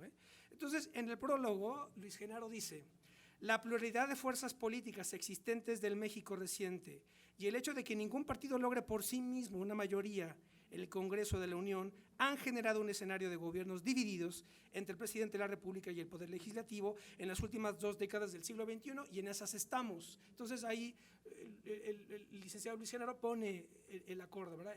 Estamos en una situación que podría ser análoga a el periodo de la 2T, de la Reforma. Y después Israel, citando a Hilda Sábato, que está en esa línea de reflexión tan interesante, que yo creo que aquí tendríamos que dedicarle más tiempo. Sí. Podemos quizá ya comprometernos a eso, toda esta cuestión del republicanismo, porque en realidad también lo señaló María Elena, este es un libro comparado, analiza Estados Unidos, Argentina, Chile y México, como la manera en la que en América la idea de república renacentista cuaja, cristaliza, se manifiesta históricamente, ¿sí? Y entonces señala algo Israel de Hilda Sábato cuando dice, la relativa inestabilidad, ojo, conecten esto con el primer comentario de Luis Genaro en el prólogo y lo que dice Israel citando a Hilda Sábato. La relativa inestabilidad de los gobiernos latinoamericanos, ¿les suena? No se debió al fracaso del republicanismo, por el contrario, fue su consecuencia, puesto que puso en acción el cambio político. Esto me recuerda aquello que decía Marx en el 18 Brumario, cuando dice la burguesía liberal se rompía las vestiduras, pidió a gritos el voto universal y lo que obtuvo fue la lucha de clases, ¿verdad? Es decir, ese voto universal doctrinario, ¿sí?, activa, dinamiza dinámicas no necesariamente esperadas. Bien, ¿qué es lo que ocurre? Lo que ocurre, repito que voy a ser breve, lo que ocurre es que este proceso que explica muy bien histórica y filosóficamente Israel en torno de Juárez y sus gabinetes, en ese periodo de inestabilidad, etcétera, conectando con forma de gobierno y lo político, nos destaca el problema de lo que no me voy a situar en la línea de Schmitt del amigo enemigo, sino en el de Dalmacio Negro, no sé si lo ubican, un filósofo español político extraordinario, cuando dice, que creo que dan la clave, resume Aristóteles y a Schmitt, etc. Dice, lo político, no la política, lo político se define a partir de las respuestas que se dan a tres preguntas: ¿quién manda?, ¿cómo manda? ¿Y para qué manda? Esa es la cuestión. ¿Quién manda? ¿Cómo lo hace? ¿Y para qué? Eso está en lo que Aristóteles, pero también Tucídides y Polibio, en las formas de gobierno, precisamente, el problema clásico de las formas de gobierno, que después Israel dice, esto después los politólogos lo han transformado en el problema del sistema político, pero en realidad es la forma de gobierno. Pero la forma de gobierno tiene que ver con esas tres cuestiones cardinales, ¿verdad? ¿Quién manda? ¿Cómo? ¿Y para qué? ¿Verdad? Entonces esto activa este proceso del 19, que en Argentina, en Chile, en Estados Unidos y también en México, se despliega, como dice después el profesor Silvestre, estabilizando una estructura que después, durante el siglo XX, se consolida de una manera extraordinaria, ¿verdad?, que hace ver a Santana como un Boy Scout, ¿verdad? El tremendo, claro, eso es lo que hoy está en discusión eso, ¿verdad? ¿Quién tiene esa capacidad de mando, etcétera? Bien. Entonces, claro, el 19 por eso es tan interesante, porque resume ese proceso histórico en América. Entonces, esto tiene que ver con tres dialécticas, y casi que ya acabo, para ya no prolongarme más. Lo que yo llamaría la dialéctica del poder, que es la fundamental. O sea, la dialéctica del poder es aquella por la cual hay revoluciones y golpes de Estado, ¿sí? No por la ley para fumadores o los animales o lo que sea, ¿no? La dialéctica del poder es lo que define las revoluciones y las guerras. La dialéctica del poder, la dialéctica de la producción, que es lo que tiene que ver con yo lo señalé, Molina Enríquez lo ilumina muy bien y lo señaló el profesor Villegas. Todas esas leyes, las leyes de la reforma, lo que genera es una clase propietaria con sus intereses, ¿sí? Y esa generación de esa clase propietaria posibilita la dinámica productiva, la dinámica del capitalismo, etcétera, que después Cárdenas y el régimen nacionalista lo nacionaliza. Pero previo a eso fue toda la ley. Bien. Entonces, la dialéctica del poder, la dialéctica de la producción y la dialéctica política como tal, que es lo que dice aquí Israel, el cambio político. Se volvió inestable porque activó el cambio, propició el cambio político, la disputa política por quién manda, cómo, para qué, ¿verdad? Bien. Claro, entonces las grandes transformaciones, tanto en México, en fin, las grandes transformaciones de cualquier sociedad histórica tienen que ver con esta triple dialéctica, la dialéctica del poder, la dialéctica de la producción y la dialéctica del juego político, vamos a decirlo así, o la dialéctica del cambio político, como dicen los politólogos, ¿verdad? Entonces, ¿qué ocurre? Aquí voy a decir un comentario que complementa la cuestión de la forma de gobierno, que lo señala muy bien Dalmacio Negro, en un libro extraordinario, pequeñito, que se llama La ley de hierro de la oligarquía, que es un clásico, ¿verdad?, de Mosca, Pareto, etcétera. Es una clásica discusión de esos tiempos, del primer tramo del siglo XX, y que después Dalmacio Negro lo publica este libro extraordinario. Entonces dice, hay que distinguir en estos grandes procesos de configuración de los estados, ¿sí?, la forma de gobierno y la forma de régimen. la forma de gobierno y la forma de régimen. Y entonces dice, en la forma de gobierno están en juego las fuerzas visibles y en la forma de régimen están las fuerzas invisibles. Es decir, lo que todos sabemos, claro, o sea, se entiende, pero es decir, las fuerzas invisibles, todas las conocemos, pero no necesariamente están plasmadas en los textos constitucionales, etc. Creo que se puede entender qué quiero decir, ¿verdad? Es decir, las fuerzas invisibles, hoy en México, pues, ¿cuáles pueden ser? Crimen organizado, etcétera, cuántos dólares entran al país, etcétera. Eso es, esas son las fuerzas invisibles, ¿sí? Entonces, claro, las grandes transformaciones, entonces, la forma de gobierno y la forma de régimen determina lo político, ¿me explico? Determina lo político. Y entonces las grandes transformaciones en México es esa reorganización de la forma de gobierno y la forma de régimen. Dice Dalmacio Negro, la forma de régimen es lo que explica la estática del orden, ¿no? Los que están siempre ahí, ¿verdad? Los empresarios, los grupos, etcétera, ¿no? Siempre están ahí, no tienen por qué cambiar, ni tendrían por qué, ¿verdad? ¿Sí? Pero están ahí. Y la forma de gobierno es la dinámica de la política. Entonces, estos dos elementos configuran lo político. Y el libro de Israel nos va explicando, sobre todo, creo yo, esa dialéctica del poder. Y es lo que está detrás del problema de la República. Me parece a mí. La cuestión de quién manda, cómo y para qué. Tenía más cosas que decir, pero no puedo seguir porque no quiero abusar del tiempo. Eso era el segundo acorde y aquí lo dejo. Gracias. Muchas gracias, maestro Israel Carballo. Pues yo quiero dar unas palabras, Israel. Primero, pues agradecerte mucho. La verdad es que fue una feliz coincidencia que Luis Genaro Vázquez hiciera eco para poder publicar este libro y el Consejo Editorial nos atendiera en nuestra prontitud de poder publicar una obra de este tamaño. La verdad es que nos sentimos muy felices porque sí hay un cambio historiográfico respecto al conjunto de obras que tiene Silvestre, María e Israel. Yo creo que es una forma distinta de hacer historia. Se ve la pluma que sin duda, si bien el espacio temporal es Juárez, pues parece una historia a la de Braudel, ¿no? A la de la Escuela de los Anales, ¿no? Donde se involucran las mentalidades y hay una historia que se agarra de un conjunto de conocimientos desde la política, el derecho, cómo se ejerce el poder, ¿no? Y hasta de carácter filosófico, como bien plantea Ismael. También se ve la pluma de Carmagnani, ¿no? Allá anda por doquier, ¿no? En estos espacios, las reflexiones sobre el Congreso, el pueblo, qué significa esta asamblea, ¿no? E incluso algunos temas que pocos historiadores se han aproximado sobre ver cómo funciona el interior y las tripas de la asamblea. Conocer el quórum, conocer este espacio donde se desarrolló Juárez en plena guerra, esta lucha por la independencia y esta lucha por la formación de un Estado, ¿no? La verdad es que estamos muy felices de, justo es lo que platicábamos con Ismael hace casi 2 años, de cómo formábamos un seminario y sí estamos orgullosos de que esta obra sí cubre nuestras 3 razones, ¿no? Historia, política y parlamentarismo. Pues ahora a nuestro querido autor, pues ¿qué más te decimos? Pues Israel Arroyo. Muchas gracias.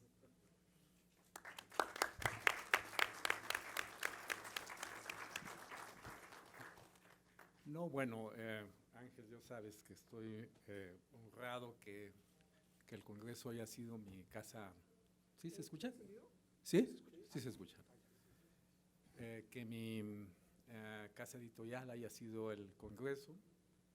Llevo más de 30 años estudiando a los congresos.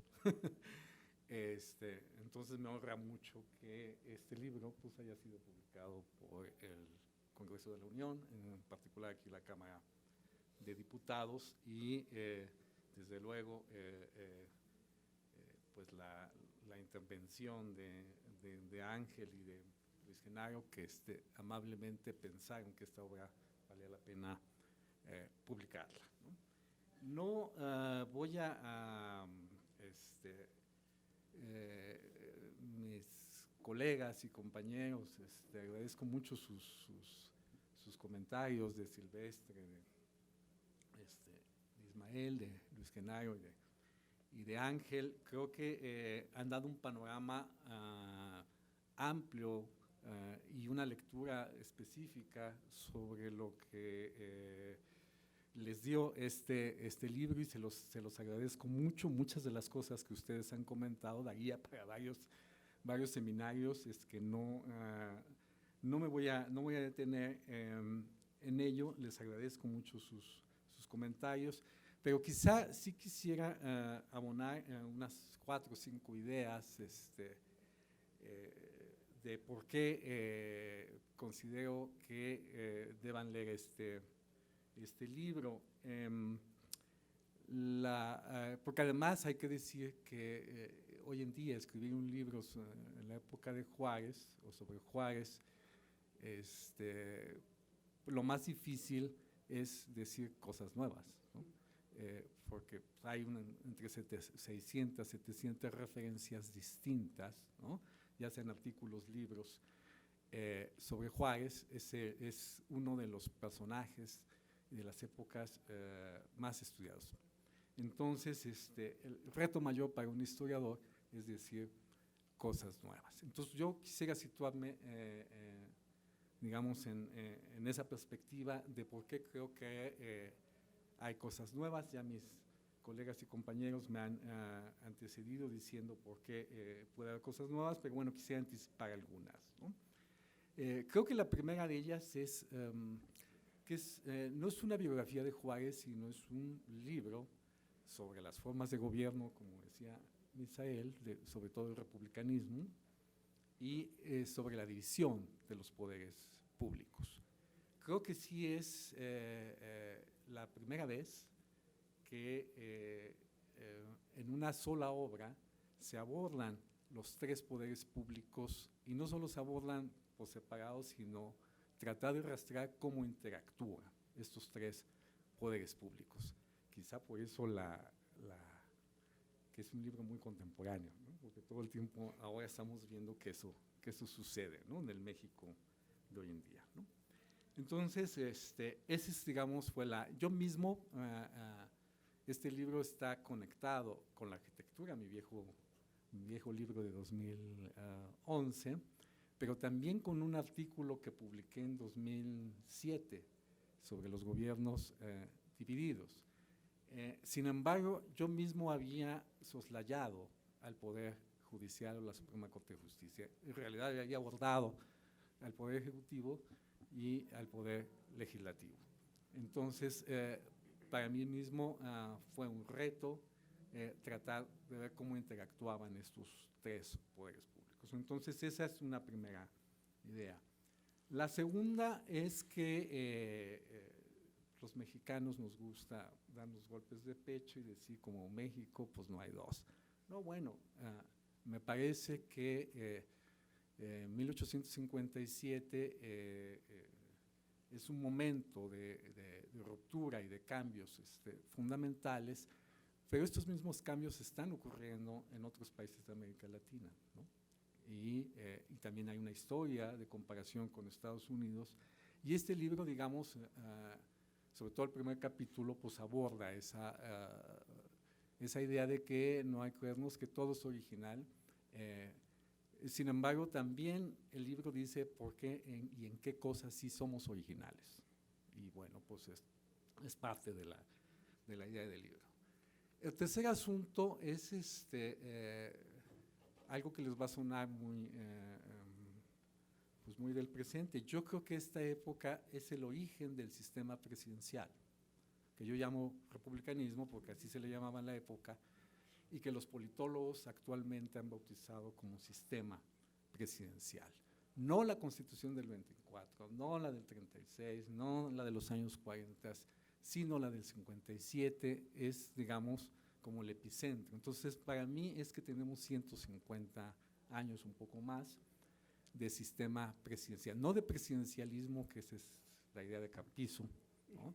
De que hay un diseño, pero que al mismo tiempo hay prácticas políticas que hicieron un poder ejecutivo muy fuerte, y a eso le llamó presidencialismo con un elemento crítico y hasta peyorativo, ¿no? De cómo funcionó el sistema en el siglo XX. Yo estoy hablando del sistema presidencial y yo creo que la Constitución del 57 es clave, digamos, en este recambio político, ¿no? Y pues el libro da cuenta de este elemento, ¿no? Que actualmente pues sigue vigente. Ahora, ¿cuál es la idea del libro en general? Que el sistema presidencial es el que está en la Constitución, en el diseño constitucional, pero que las prácticas políticas, o como decía Knapp, los hábitos parlamentarios son parlamentarios, es decir, hay prácticas políticas parlamentarias con un diseño presidencial, y ese es el cóctel que hace funcionar toda la dinámica en la época de Juárez. Quizá después va desvaneciéndose esta idea, pero es muy interesante que ahí funcionan estos dos ejes de hacer política. De ahí la importancia, por eso, de estudiar los gabinetes y cómo estos gabinetes, para poder elegirlos, pues hay hábitos parlamentarios que reconocen todos, los juaristas y los adversarios políticos de Juárez, que piensan que la política debe hacerse y construirse de esa manera, ¿no? El tercer elemento es pues haber estudiado el Poder Judicial a través de la Suprema Corte de Justicia. Me di cuenta que mi colega Mijangos, que acaba de publicar hace algunos años la historia mínima de la Suprema Corte de Justicia, cuando le toca abordar este periodo de Juárez, pues resulta ser que las referencias son muy escuetas, ¿no? Y él pues hizo una revisión profunda de todo lo que, intentó ver todo lo que se había publicado. Yo mismo en 2007 no lo había abordado con profundidad, y en la arquitectura tampoco. Yo sabía que era un tema central, pero no lo estudié. Me parece que había que abordar a la Suprema Corte de Justicia, y creo que también creo que por primera vez se aborda de forma sistemática cómo se elegían los magistrados que integraban la Suprema Corte de Justicia, pero también cómo funcionaba a través de una serie de casos y cómo tomaban sus decisiones la Suprema Corte de Justicia. Y otra cosa que digo ahí, que quizá para mí fue una sorpresa, es que acudimos, digamos, como Luis Genaro bien lo ha reseñado, a una forma de elección de los magistrados de la Suprema Corte de Justicia de corte popular, ¿no? Porque ahora nos espanta que hasta los consejeros puedan ser votados, y pues aquí hasta los magistrados de la Suprema Corte de Justicia se elegían de forma popular. Sin embargo, por la forma de elección de los candidatos y por los candados de orden legal, ninguno de los magistrados, incluyendo al presidente de la Suprema Corte de Justicia, lograron obtener la mayoría absoluta, es decir, el 50% más uno de los electores para ser electo popularmente. Entonces entraba la otra rueda, que era el método extraordinario. Y este método extraordinario le daba influjo al Congreso para que lo eligiera, como Genaro lo ha dicho muy bien, con el voto por diputaciones, que no voy a detener. Pero la cancha se quedaba en manos del Congreso. Entonces, yo lo que propongo en este libro es que entonces la Suprema Corte de Justicia se parlamentarizó. Es decir, debía su origen al Congreso, ¿no? Y se parlamentariza por eso, pero también porque algunos de los diputados llegaron a ser diputados, pedían licencia y se volvieron parte de la Suprema Corte de Justicia, miembros de la Suprema Corte de Justicia. Es decir, se elegían por varios lados, pero algunos de ellos sí fueron parlamentarios. Entonces, tiene ese otro elemento. Y bueno, y lo interesante de esto no solo es ver cómo se conforma, cómo se integra, sino cómo tomaban sus decisiones y cómo votaban, que también el libro aborda algunos casos para ver cómo funciona la Suprema Corte de Justicia en la acción política. Bueno, la cuarta cosa que me parece pertinente comentar aquí es que el libro está hecho, aunque aborda los tres poderes públicos, está hecho desde la mirada del Congreso. Por eso me siento muy contento que lo hayan publicado ustedes. Llevo 30 años estudiando congresos, la arquitectura está conectada con ese tema. De los que estamos vivos, María, y haciendo cosas, pues está su libro y está el mío, porque otros que estudiaban los congresos pues se nos están muriendo, como Reynaldo Sorlo, o se están jubilando, en fin. Pero bueno, cuando nadie estudiaba los congresos, ¿no? En los años 90, que es cuando comenzamos nosotros a estudiar los congresos. Este libro está construido desde esa mirada, desde ese visor, ¿no? Y platico un poco desde cómo se eligen, que tampoco lo habíamos hecho los que hacemos historia de elecciones, cuáles son las estrategias para ganar, que muy bien lo dijo Silvestre, como no hay candidaturas en un sentido estricto y no hay partidos en un sentido estricto, entonces hay que ver con qué mecanismos estos políticos de época logran ganar una elección, que básicamente es la prensa y los clubes políticos, ¿no? Crean formas colectivas que son los tatarabuelos de los partidos políticos, ¿no? Estos clubes políticos luego se desarrollarían como partidos políticos modernos, ¿no? Pero ya desde aquí están funcionando estos clubes políticos. Y la otra cosa es las que ya me han hecho el favor de aquí de comentar, las coaliciones, ¿no? Es decir, una vez que llegan, cómo se entablan alianzas, cómo se pelean, cómo hay temas que los dividen, ¿no? Las coaliciones son mucho más efímeras, dependen de los temas, aunque sí hay grupos juaristas, lerdistas,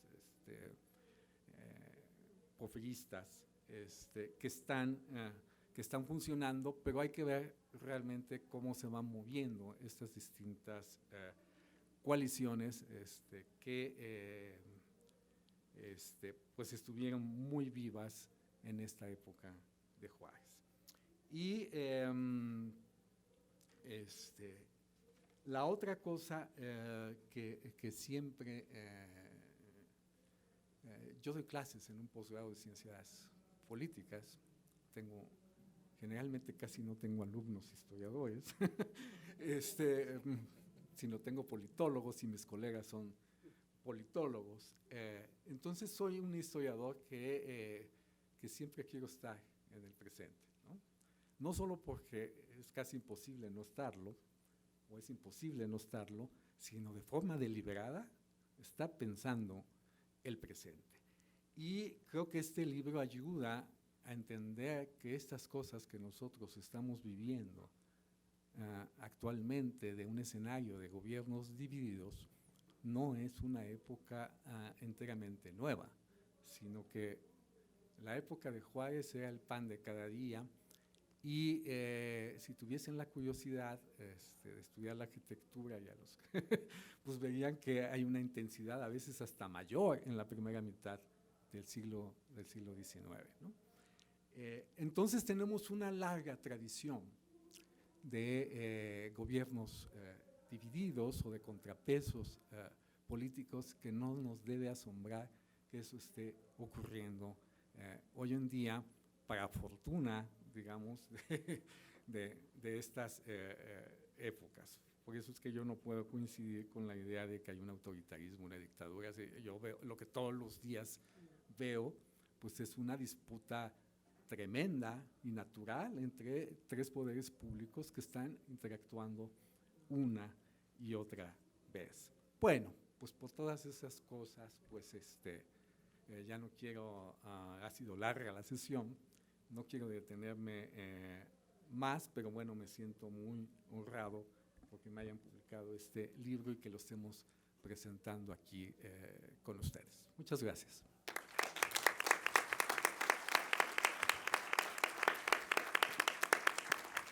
Pues agradecemos mucho su presencia, el Espacio Cultural San Lázaro agradece que hayan acudido, agradecemos al licenciado Luis Genaro Vázquez, a María Luna, a Israel, a el doctor Silvestre Villegas, a Ismael, por su presencia.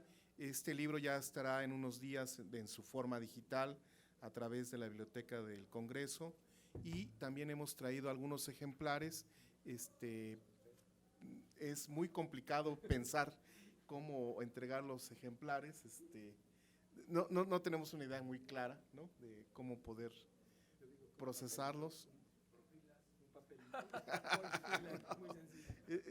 Yo tal vez solamente quisiera considerar, tenemos unos alumnos, ¿no?, que vienen de unas escuelas, tal vez ellos tengan una utilidad muy interesante, pronta, ¿no? Entonces, pues ahí, y después, bueno, pues vamos a hacer un combate allá afuera, mano a mano, a ver cómo lo distribuimos. No sé si alguien quiera tener alguna sugerencia para ello, pero bueno, entre tanto, pues si no, hasta donde alcancen, ¿no? Prácticamente. Ojalá y puedan ser primero los alumnos los que obtengan el ejemplar. Sí, ya casi no hay libros físicos. Bueno, pues muchas gracias. Buena tarde.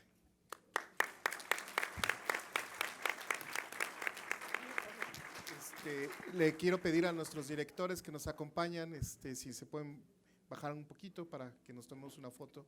María, directora Perla, Eduardo, Olinser, si quieren acompañarnos, por favor, gracias.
El director también de lo consultivo, doctor Jesús Luis Mendoza.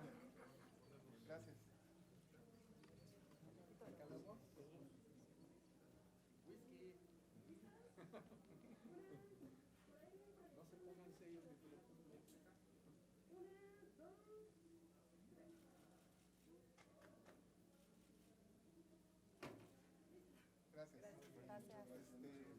Nuestra directora del archivo nos va a dar un recorrido por la exposición y trabajamos, ¿no? Sí, gracias.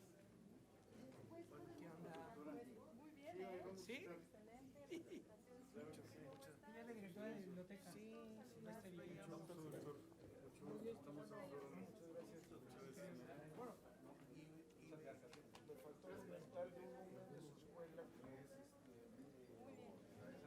Sí, cómo no.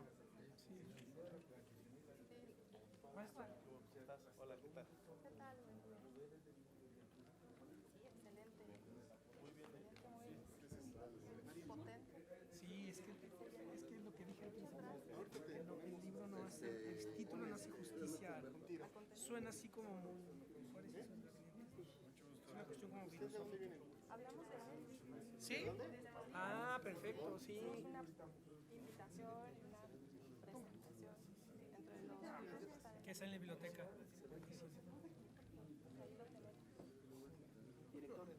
Hola, ¿cómo estás? Excelente participación. Gracias, maestro.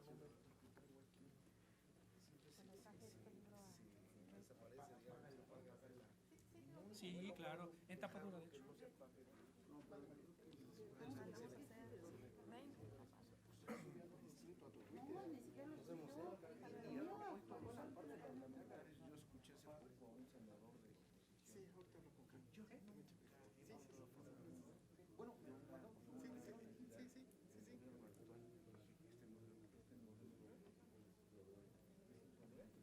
Nunca ha votado. No, nunca he votado nada a favor. Ah, nada a Nada favor. a favor. Y nos podíamos haber aventado 4 horas más, ¿no? Me acuerdo ahorita tú que hablabas de España, porque están los franquistas, los nacionalistas. Vamos a ponernos de acuerdo en los puntos comunes y ya nos vamos dejando los que estamos verdaderamente peligrosos. Pero decir, no le Sí, por principio. por principio no te voto a favor, no es democracia. Es intolerante. Y todos están opinando, ¿eh? Todos se sienten iniciativa, sí, pues van paros. Sí, terrible, todo. De hecho, a mí la verdad no me gustó.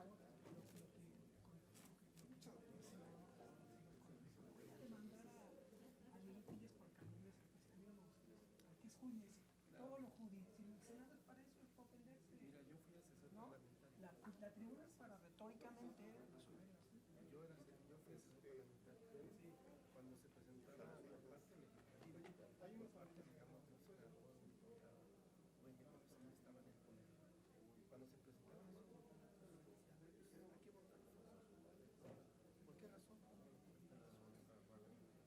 va a traer muchas bondades, va a beneficiar mucho a la sociedad. Va a cambiar totalmente la hay que votar a favor. En cambio ahora, la oposición dice no, nada, aun cuando beneficie mucho. Aun cuando se transforme, digamos, se puede no lo único que beneficia nada. Y eso es. Entonces, ¿ustedes de dónde vienen? Una parálisis. Y es una cuestión también no es democrática, es una población de cambio que quiere saber si es un peso de la ¿Y qué estudia aquí? Si se debe a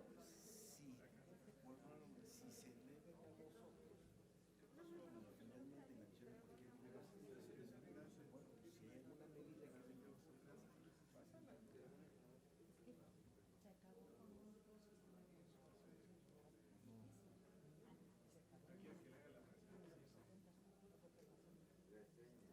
¿Cómo?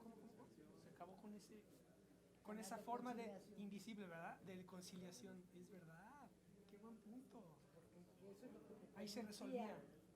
Lo que no se resuelve acá, en la gente se resuelve. Qué buen punto. Y ese es algo Que no se ha analizado, claro. cuando de la madre rompe con las logias, te cambia toda la forma. ¿Por qué rompe él con las otras?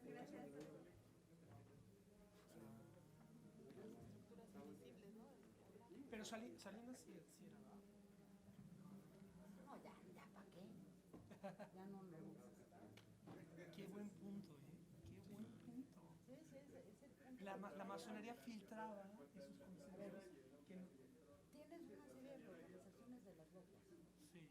fundamentales. ¿Cuáles son? Forman la logia nacional. Y la refunda, generalmente la refunda. Sabes que el Sopa fue el que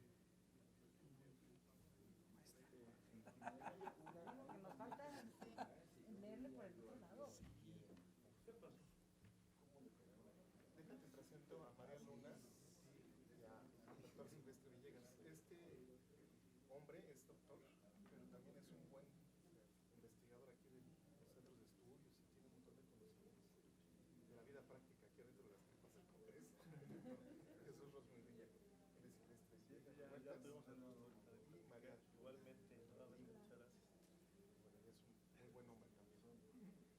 Estudiar las tripas es lo que ahorita te decía yo, Ángel, que a propósito no me fijé. Es un tema. La Corte Sí.